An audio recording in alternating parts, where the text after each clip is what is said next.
Good afternoon, welcome to Money Tips. This is Charles Kelly. Interest rates have risen again for the ninth consecutive time this week by the Fed, by the ECB and the Bank of England. And I'm going to talk about this, that basically what I can see they're doing is driving the world economies, or certainly in the US, Europe and America and the UK, into a recession.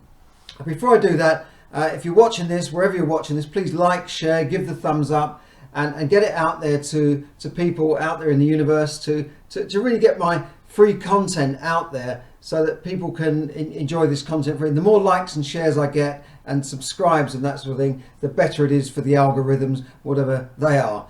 So please do that, and do check out my money tips stuff. I don't know, you might be catching this somewhere where you're not watching it on, might say it's Charles Kelly Money Tips. Check out my money tips podcasts, YouTube videos, and also my free training, how to master your money the smart way, which I'll put a link up to that as well.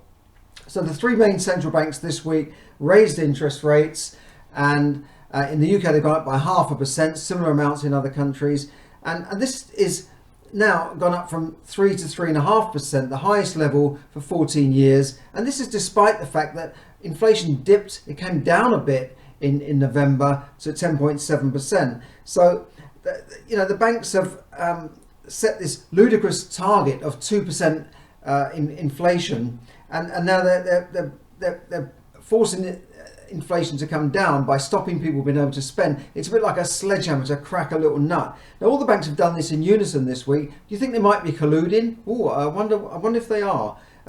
It's really just a joke. I mean, at least in Denmark, as a friend of mine pointed out to me recently, that interest rates have come down there because inflation has come down. So they don't seem to be following the herd of the Bank of England, Federal Reserve and the ECB.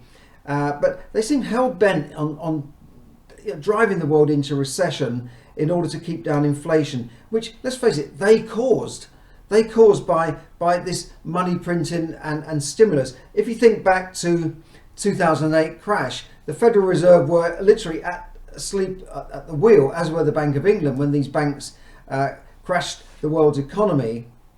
And then what do? We had to bail out their friends in the banks to keep the banks going. They were too big to fail, as they say, and so that's on the taxpayers. The taxpayers have had to go through austerity measures since then. But then the Federal Reserve and the banks printed money on an industrial scale never seen before. More money's been printed in the last 10 years than has ever existed through their financial stimulus, which should have been for a short time to maybe boost the markets, but they kept it going for years. And then, of course, we had the events of the last couple of years where they printed trillions and trillions of dollars, which, surprise, surprise, has caused inflation. Oh, wow, I didn't know that would happen. What are these banks doing? And now they've said, we have to increase rates and put homeowners and people with mortgages into trouble. And the Bank of England even predicted that the country would go into its worst recession in history, and now they're making it happen. It's a self-fulfilling prophecy, right? So you can see what's happening here. They cause problems, and now it's basically the little guy, the small businesses, who are really going to have to pay for it. And businesses are already starting to suffer. Stock markets also fell this week on the news. You've got cryptocurrencies in turmoil, and property asking prices are definitely dropping like a stone. I'm getting agents call me all the time saying I've got this reduction, that reduction. Property's not moving the way it was a couple of years ago when you had to go on a waiting list to buy a property. So it's really, you can just keep an eye on things, because you can see what's happening here. And I believe the stock market is due for a major correction or a crash in 2023. So if your pension scheme is fully in stocks and shares, I would ask your financial advisor to review that.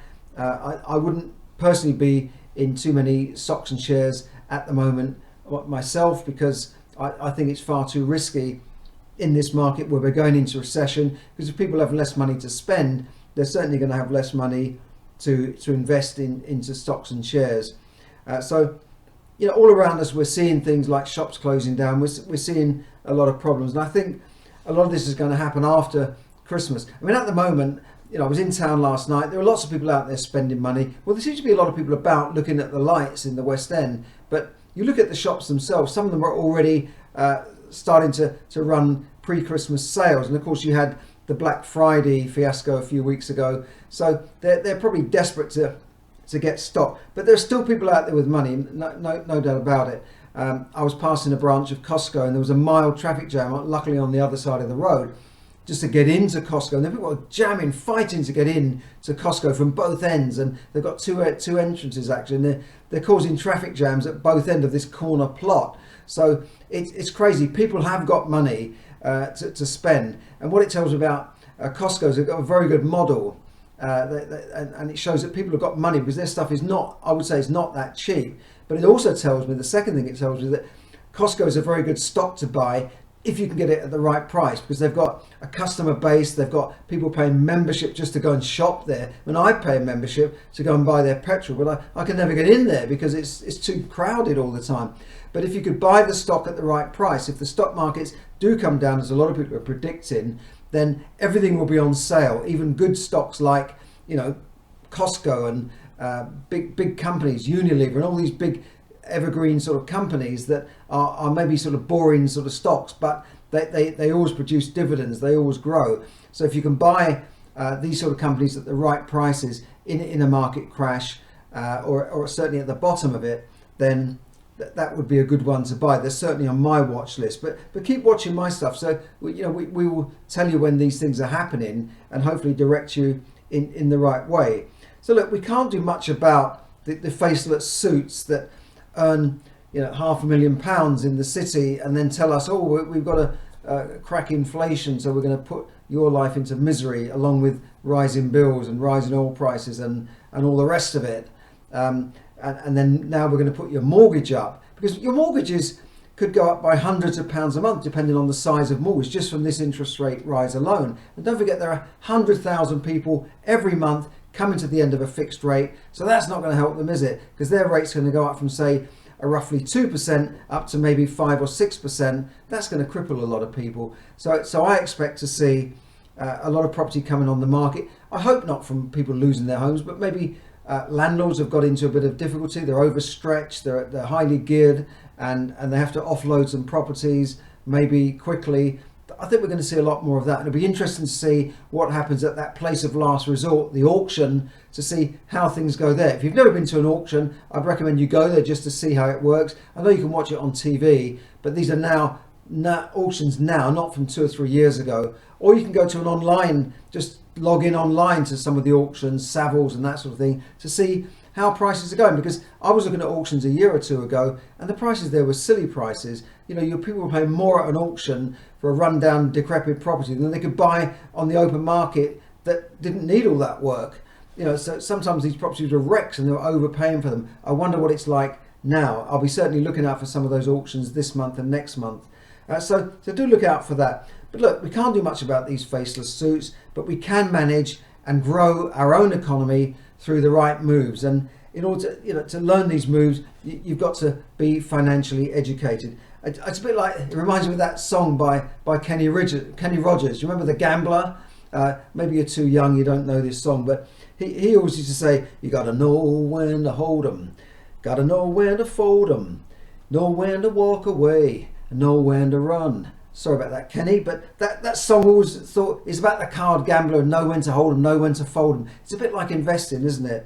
And in other words, we need to understand how the market works, how the money markets work, understand what money is, how it works, and get yourself educated on money, which is why I wrote a couple of my books here talking about money and money education, money mindset, because it's easy to be scared when the market's going down. It's easy to say, I can't invest now, the market's at the bottom. People wait for it to be at the top and then pile their money in.